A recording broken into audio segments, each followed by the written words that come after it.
Doctor Sreevarma ஆயுள் தரும் ஆயுர்வேதா அறுவை சிகிச்சை இல்லா குணம் ஆயுள் கால நிவாரணம். வணக்கம் சார். காலை வணக்கம். அருமையா முடிஞ்சுது. சந்தோஷமா இருக்குது. சந்தோஷமான கேள்வி கேளுங்க. எப்பவுமே சிரிச்சு முகத்தோட தான் இருக்கிறேன். ஆமா போலாம்.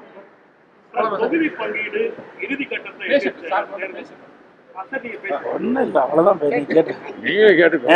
நேற்று இரவு மாண்புமிகு உள்துறை அமைச்சர் அவர்களை அவர் இல்லத்தில் இரவு 10 மணிக்கு சந்தித்து பேசினேன். தமிழ்நாடு அரசியல் குறித்து அவரிடம் கலந்து ஆலோசித்தேன்.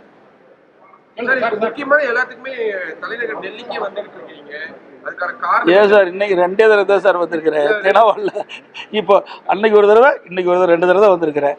ஏன்னா அவர் அங்கே நிறைய அவர்களாம் பல வேலைகள் ஏன்னா 4-5 ஸ்டேட்டில் தேர்தல் அறிவிச்சிருக்காங்க. அந்த பணியை நோக்கி பணி செஞ்சுட்டு இருக்கிறாங்க.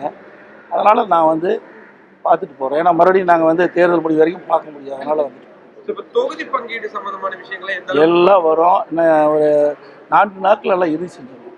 நாளை தினம் பீஸ் கோயிலோடு சென்னை வராங்க. வெற்றி வாய்ப்புங்கிறது எல்லாமே வெற்றி வாய்ப்பு தான். 234 தொகுதி வெற்றி வாய்ப்பு தான்.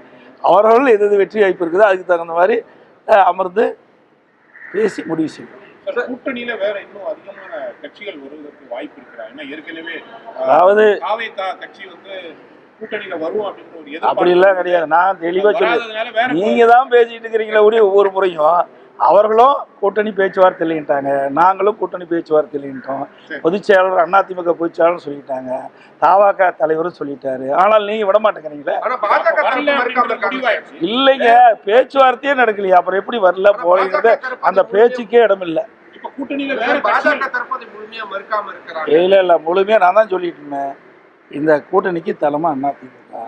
எங்களை பொறுத்த வரைக்கும் எங்க கூட்டணி கட்சி சேர்ந்த தலைவர்கள் யாரும் அவளை சந்தித்து பேசவில்லை. அவர்களும் எங்களை சந்தித்து பேசவில்லை. இப்ப சட்டம் ஒழுங்கு சம்பந்தமான விஷயம் நிறைய போய்கிட்டு கூட்டணி தொடர்ச்சியா நிறைய பேர் வர போறாங்க. என்டிஏ கூட்டணியில இருந்து நிறைய தலைவர்கள், மாநில முதல்வர்கள் தமிழ்நாட்டுக்கு வர போறாங்கன்ற மாதிரி இருக்கு. நீங்க பிரச்சாரத்தை எந்த அளவுக்கு இன்னும் ஆரம்பிக்கலையா சார்? முதல் தொகுதி பங்கீடுலாம் முடிஞ்ச பிறகு, அப்புறம் எந்தெந்த தொகுதி யாரா இருக்குன்னு பிரிச்ச பிறகு அப்புறம் தான் இதெல்லாம் ஃபைனல்ஸ். எல்லாமே எல்லா கட்சியுமே அந்தந்த பகுதி போய் எல்லாம் சேர்ந்துட்டாங்கல்ல. யார் புதிய கட்சி வருவதற்கு இந்த எல்லா கட்சியும் திமுகவோட கூட்டணி சேர கட்சியெல்லாம் சேர்ந்துடுது, அதிமுக சேர்ந்துடுது. இனிமேல் தேர்தல் நோக்கி பயணம் செய்யும். ராமதாஸ், அமித்ஷாவை பார்க்க வராங்க சார். அவரும் கலந்து பேசுறதுதான். எப்படி இருக்குது தமிழ்நாட்டுடைய அரசியல் சூழ்நிலை எப்படி இருக்குதுன்னு கலந்து பேசுறது தான். இப்போ விஜயகாந்த் கட்சி கூட்டணியில வராதனால அவங்களுக்கு கொடுக்கப்படுற அந்த சீட்டை பாமக போட்ட கட்சிகள் சார், அதாவது அதெல்லாம் எதுவுமே இல்லை சார். நம்முடைய கற்பனையான கேள்விக்கெல்லாம் நாங்கள் பதில் சொல்ல முடியாது. ஏன்னா ஒரு 4 நாட்கள் நீங்க எல்லாம் தெரிஞ்சுங்க. 4 நாட்கள் எல்லாமே முடிஞ்சிடும். கவலைப்படாதீங்க. அந்த கூட்டணி திமுக தலைமையில் அமைக்கிற கூட்டம் மாதிரி கூட்டணியில எங்க கூட்டணி கிடையாது. சைலண்டா அழகா அற்புதமா நாங்க கூட்டணி பேச்சுவார்த்தை முடிவு பெற்று தொகுதி வெளியிடப்படும். எந்த சிக்கலும் கிடையாது சார். அப்படியெல்லாம் கிடையாது. நான் தான் ஏற்கனவே சொல்லிட்டேன், எங்களுக்குள்ள ஒருத்தருக்கு ஒருத்தர் விட்டு கொடுத்து யாராருக்கு எந்தெந்த இடத்துல வெற்றி வாய்ப்பு இருக்குதோ அந்தந்த தொகுதியை அவர்கள் பெறுவதுதான் எங்களுடைய நோக்கம். சார் நீங்க தான் சொல்லணும். நீங்க தாங்க சொல்லணும். நாங்க தான் 234 தொகுதியில போட்டிடுறோம். எங்க அதிமுக தலைமையில 234 தொகுதியில் வெற்றி பெற வேண்டும் என்ற நோக்கத்துக்கு தான் நாங்க தேர்தல் சந்திக்கிறோம். நீங்க தான் சொல்லணும் தேர்தல் காலம் எப்படி இருக்குன்னு. நீங்க சொல்லணும். டெல்லியில இருந்து அங்குடைய கேட்டு எங்களுக்கு தகவல் கொடுக்க எப்படி இருக்குது. நன்றி, வணக்கம். ஏறத்தாழ தேர்தல் நெருங்கி கொண்டிருக்கிறது. இப்போ 4 முனை போட்டி அப்படின்றது ஓரளவு உறுதியாயிடுச்சு.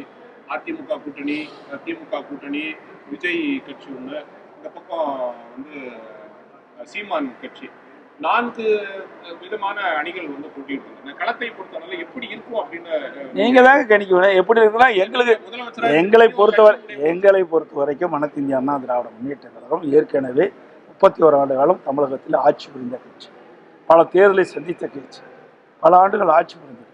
அதே எங்களுக்கு வெற்றி பிரகாசமா இருக்குது.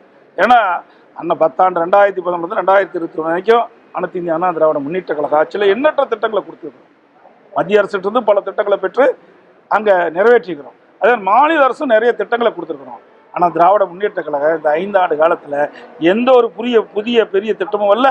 சட்டம் ஒழுங்கு அடியோடு சீர்குலைந்துட்டு தினந்தோறும் கொலை, கொள்ளை, திருட்டு, வழிப்பிடிப்பு, பால்வியல் வன்கொடுமை நடக்காத நாளே இல்லை.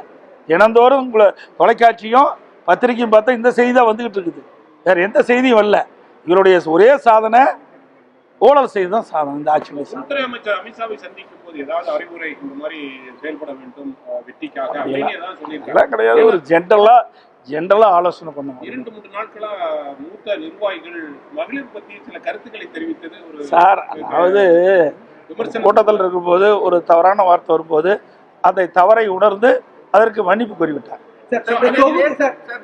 இது மாதிரி தொடர்ந்து பேசக்கூடாதுன்னு அப்படி நீங்க ஏதாவது தானே ஒருத்தர் தவறை உணர்ந்து தான் சொன்ன கருத்து தவறு என்று உணர்ந்த பிறகு அதற்கு மன்னிப்பு கோரிய பிறகு அதை பற்றி விவாதம் செய்து பொருத்தமா இருக்கு. திமுகவுடைய வாக்குறுதிகள் இறுதி செய்யக்கூடிய பணிகள் வந்துச்சு. இன்னும் 2-3 நாட்கள் அவங்க ரிலீஸ் பண்ணிடுவாங்க. நீங்க எப்போ முழுமையா தயார் பண்ணிட்டு இருக்கிறோம். கிட்டத்தட்ட நாங்கள் ஒரு வாரத்தில் எங்களுடைய தேர்தல் அறிக்கை வெளியிடப்படும். அன்னியூர் சிவா அவர்கள் வந்து ஒரு 34 கோடி ரூபாய். அன்னியூர் சிவா திமுக எம்எல்ஏ அன்னியூர் சிவா 34 கோடி ரூபாய். இந்தியூர் சிவா அன்னியூர் சிவா அந்த 34 கோடி ரூபாய் ஒரு முதல்வர் நிதி மேம்பாட்டு நிதியில் வந்து முறைகேடு செஞ்சிருக்காருன்னு ஒரு குற்றச்சாட்டு இருக்காரு. நீங்க எப்படி பாக்குறீங்க? உங்களுக்கு வரும் தெரியல.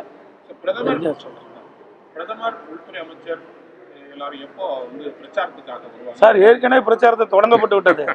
அதிமுக ஸ்பீடா போயிட்டு இருக்குது. எக்ஸ்பிரஸ் வேகத்துல போயிட்டு இருக்குது. தேர்தல் வந்து பிரச்சாரம் ஏற்கனவே பாரத பிரதமர் 3 முறை தமிழ்நாட்டுக்கு வந்து மதுராந்தகம் 1, மதுரை 1, திருச்சி 1 ஆக 3 இடங்களில் பிரம்மாண்டமான தேர்தல் பிரச்சார கூட்டம் நடைபெற்று மேலும் தேர்தல் இப்போ அறிவிக்கப்பட்டிருக்குது. பல மாநிலத்தில் தேர்தல் அறிவிச்சிருக்கிறாங்க. அதற்கு ஏற்றவாறு தமிழ்நாட்டுக்கு நிச்சயமாக வருவார். வருகின்ற பொழுது பத்திரிகையாளர் ஊடகங்களுக்கு தெரிவிக்கப்படும். நன்றி, வணக்கம். டாக்டர் ஸ்ரீவர்மா ஆயுள் தரும் ஆயுர்வேதா அறுவை சிகிச்சை இல்லா குணம் ஆயுள் கால நிவாரணம். Branch express courier private limited. Domestic international cargo. உங்கள் இல்லம் தேடி வந்து கொரியர் புக்கிங் டெலிவரி செய்து தரப்படும். என்றும் உங்களுடன் மை இந்தியா. முக்கிய செய்திகளை உடனுக்குடன் தெரிந்து கொள்ள சப்ஸ்கிரைப் பண்ணுங்க, பெல் பட்டனை பிரஸ் பண்ணுங்க. என்றும் உங்களுடன் மை இந்தியா.